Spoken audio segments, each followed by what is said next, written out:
Assalamualaikum warahmatullahi wabarakatuh. Nah, alhamdulillah, good morning ya friend. Nah, mudah-mudahan semuanya sehat ya. Oke, hari ini saya mau sedikit sharing dan mengulas tentang HCS++ karena jadi saya minta tolong agar dilihat, didengar, dan coba dirasakan, disimak, agar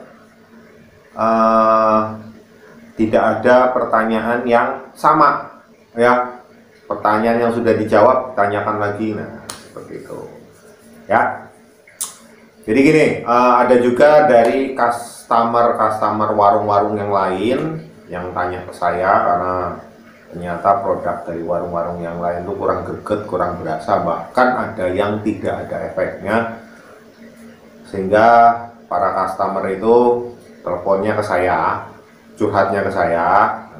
Saya nggak mau jahat, saya juga nggak mau pelit, akhirnya saya kasih panduan. Yang pertama tuh dari jalurnya gitu ya.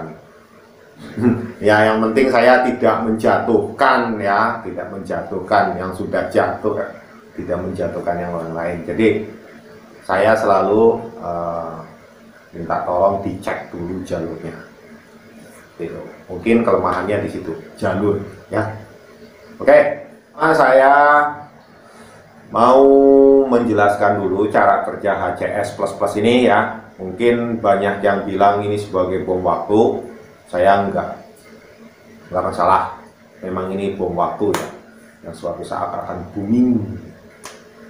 Sistem ini akan booming lagi. Dulu pernah booming, sekarang menjadi bom waktu, akan booming lagi. Nah, saya tidak tahu ya. Mudah-mudahan sih. Nah, di sini saya cuma menambahkan atau memodifikasi HCS yang lama menjadi yang baru dengan plus-plus.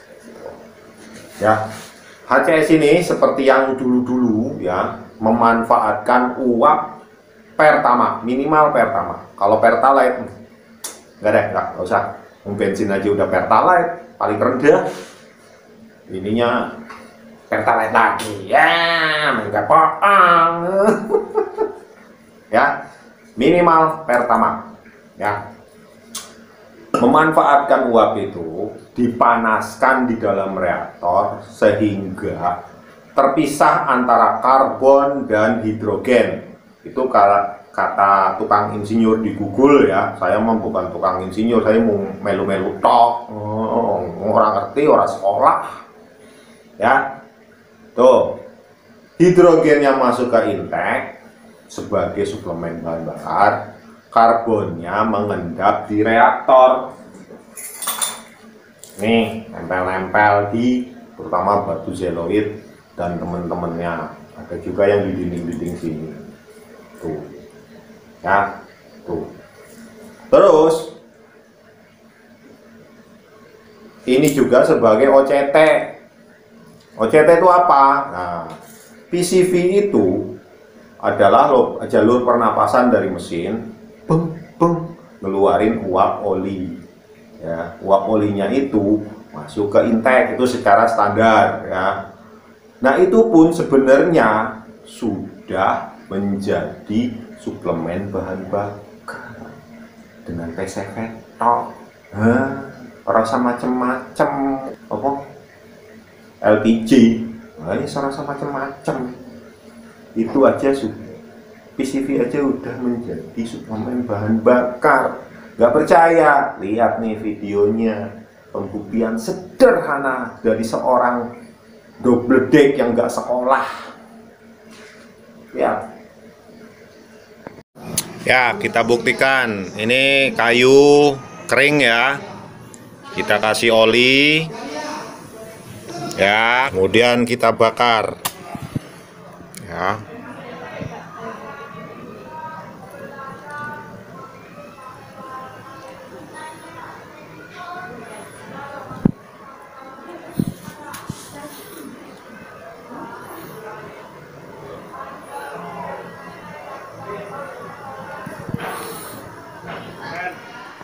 Jadi teorinya, jika bendanya panas, dikasih oli, itu olinya akan terbakar. Nah, apalagi kalau misalnya dalam mesin ya, mesin kan panas. Ini contohnya ini ya, ini kayu udah dibakar, udah panas, kita tuang oli, ini oli bekas. Coba lihat ini ya. Mana? Langsung besar kan? Nah itu, jadi ya oli aja peng kena api, kalau tempatnya atau yang dibakarnya panas peng langsung boom, cepat kebakar ya. Tapi efeknya apa? Oli dibakar, karbonnya itu nggak hilang, jadi kerak. Nah itu yang mengotori ruang bakar. Makanya dulu saya pakai OCT, cuman ribet, banyakan selang OCT, selang ACS. Akhirnya saya satuin jadi gini, uap oli masuk sini, olinya kejebak. Nah yang kejebak ini dipanasi, ada upil bledek. Upil bledek itu bantu biar cepet nguap, ya kan? Uapnya kesedot masuk ke ruang bakar, dibakar bareng hidrogen yang dari uap bensin, bleng, jadi bom. Tenaganya nambah. Makanya efek yang pertama dirasakan kalau jalurnya benar ya, kalau jalurnya benar, yang pertama dirasakan ada RPM-nya turun, tapi mesin nggak goyang. Bukan kayak ngono ya. Nah, mesinnya anteng, suaranya lebih halus. Nah, Mas Rosid di Jogja juga komplain ke saya, Mas, kok RPM-nya mudun Mas? Ya mudun, kan ketambahan uap bensin. Goyang orang mesinnya Mas? Mboten. Ya kuwe ora goyang, mesin halus kan? Kancaku ya pada gumun, mesin kok halus banget. Efek nomor 2, RPM pertama turun, mesinnya halus. Yang ketiga, begitu dikasih titik langsung tenaganya nambah. Seperti Mas Wawan di Jawa Timur dengan apa tuh, Nissan Terano ya, Nissan Terano 2400 cc, bobot bodinya 2,5 ton. Beliau bilang dengan RPM 600 saja udah gloyor tuh mobil. Nah, tuh ya. Terus Mas Yoyo juga di Jawa Timur dengan Innovanya. Nah, maaf ya, saya nggak bisa upload videonya, mereka pasang sendiri-sendiri. Cuma denger dari WA tok. Tuh, gloyor, tenaganya dijundal sitik, wis jangan galak jere. Menjambak. Nah, menjambak, galak, kejem, agitatif, mana nggak istilahnya? Aneh-aneh baik. Oke, gitu ya. Jadi kalau saya OCT mah tetap OCT, bukan sebagai gas melon ya. Tuh, kita bedakan dengan ciri khas kita masing-masing ya. Jadi yang pokok tetap sama seperti obat generik, isinya yang pokok ada. Sedangkan obat paten itu macam-macam, tiap produsen beda-beda. Nah itulah nanti yang menjadi ciri khas kita masing-masing. Dengan brand-brand mau bikin silakan, mau dijual pun silakan. Tapi ini HCS Plus punya double deck ya seperti ini. Yang masang sendiri biasanya saya, kalau mobilnya saya nggak tahu, belum pernah saya pegang, ya makanya saya cuma ngeraba-raba lewat video atau lewat foto. Coba cek jalur ini. Nyedotnya kuat nggak? Jadi inti HCS ini, yang pertama jalur PCV ketahuan ya. Terus PCV ini biasanya lari ke intake ya. Nah intake-nya ini tolong diusahakan pilih masuknya setelah throttle valve itu loh, koin gobangan, kupu-kupu apa ya, kayak lo sing buka tutup. Nah itu jalurnya setelah itu di belakang itu. Jadi jangan sebelum buka tutup itu jalur masuk, dijamin nggak akan bisa, nggak akan berasa, 100% dijamin. Apalagi di filter udara ya, yang bilang di filter udara itu bisa, biasanya dia nggak pakai botol ini dan nggak dites nyedot apa orane ya. Tuh kalau saya bilang nggak bisa. Jadi mendingan di throttle body atau di belakang throttle valve. Kalau misalnya nggak ada lagi, ya itu tadi seperti yang kejadian Mas Heru ya, itu mau nggak mau di jalur rem, booster rem harus dicabang. Nah itu harus ada hitung-hitungannya ya. Kalau nggak ngerti hitung-hitungannya kayak aku orang ngerti ya, yang orang ngerti ya wes kira-kira, jangan terlalu gede, jangan terlalu kecil. Tuh ya, resepnya di situ. Kegagalan biasanya terjadinya di situ. Terus tadi kan efek yang berasa pertama RPM, setelah dipasang semuanya masukin pertama, RPM biasanya setelah idle itu turun. Biasanya 1000, pokoknya di bawah 1000. Ada yang 600, 700, 800, 900 turun. Itu normal. Ada juga yang sama, biasanya 1000 ya 1000. Nah, itu nggak masalah. Yang jadi masalah di atas sebelumnya. Biasanya 1000, begitu pasang aja jadi 1200, 1500, 2000, 3000. Nah, itu bermasalah. Itu biasanya ada jalur yang bocor. Nah, ini yang orang-orang tidak paham cara kerja HCS akan menganggap bom waktu ya. Tabung Pertamax, tabung iki isine Pertamax di ruang panas menguap, tekanannya gede nggak ketahanan,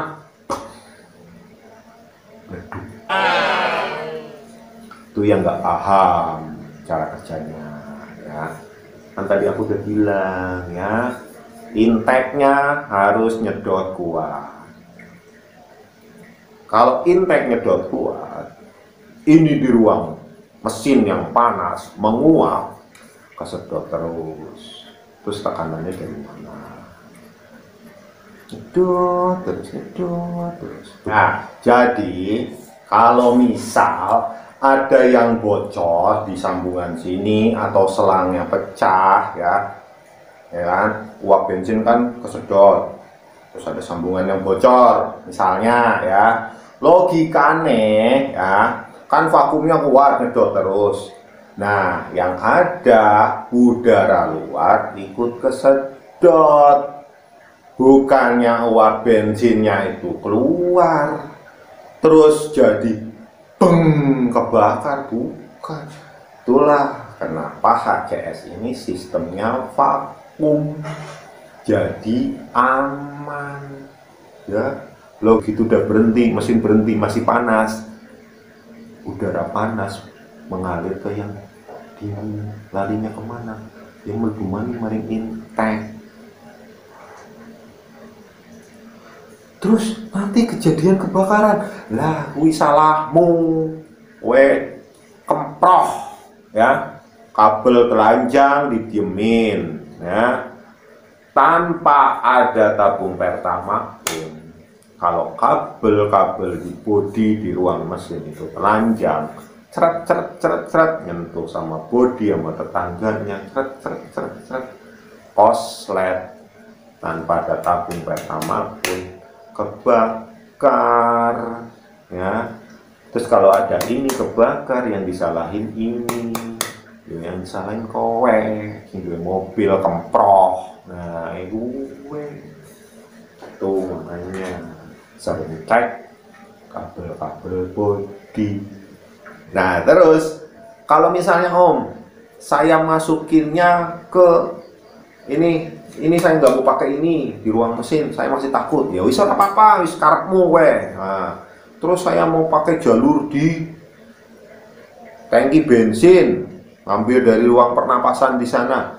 silahkan ya, cuman kan tadi prinsipnya ini satu tingkat dari yang ada di tangki bensin. Kenapa? Ya kita ngirit Pertalite rasa Pertamax, duitnya Pertalite, tenaganya Pertamax, itu sudah ngirit. Ayo mikir ya ora, iya dong, masa ora sih? Itulah pengiritan yang utamanya. Nah coba kalau tangki bensinnya Pertalite, masukin ke ruang pernapasan tangki bensin, rasanya Pertalite juga. Oh, tendangannya dari mana? Orang kita cari tendangan Pertamax, ya orang kerasa. Terus pengalaman saya setelah carbon cleaning, terus tetap pakai HCS plus ini, setelah 7 bulan itu kalau nggak salah kilometernya sekitar 5.000 atau 6.000 kilometer, 5.000 atau 6.000 kilometer, itu diintip ruang bakarnya itu masih bersih ya, masih bersih. Itu 7 bulan. Coba nanti setahun kita lihat lagi seperti apa. Nah, bersihnya lihat seperti ini.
Kan bersih kan. Jadi seperti itu. Kenapa ini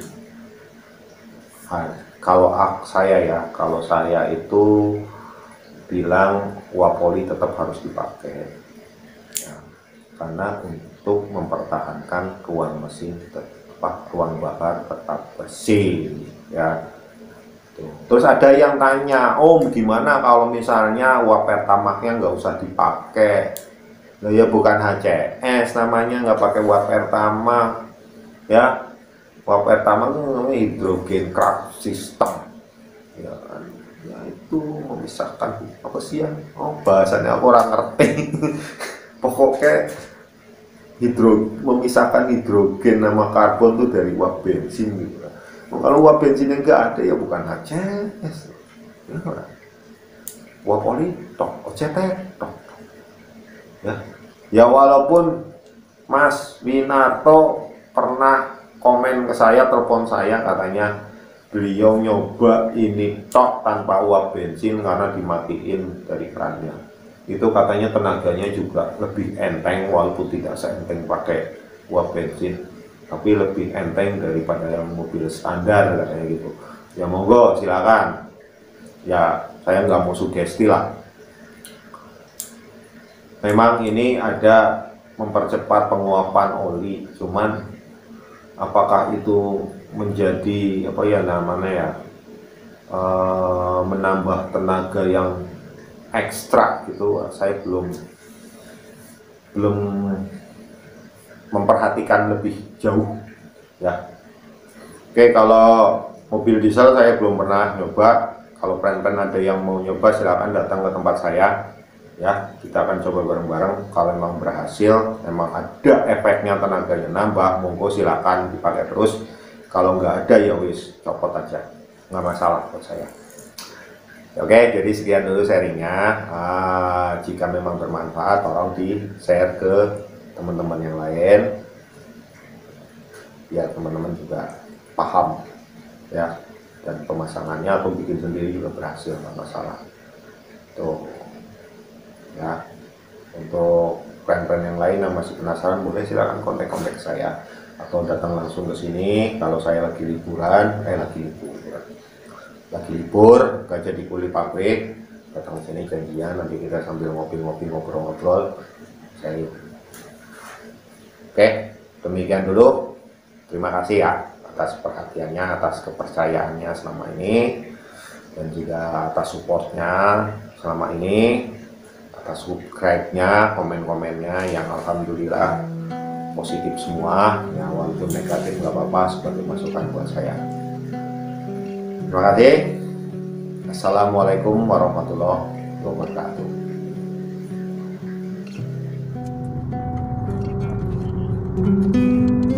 Biasanya mesin mati itu. Masa sih mesin mati?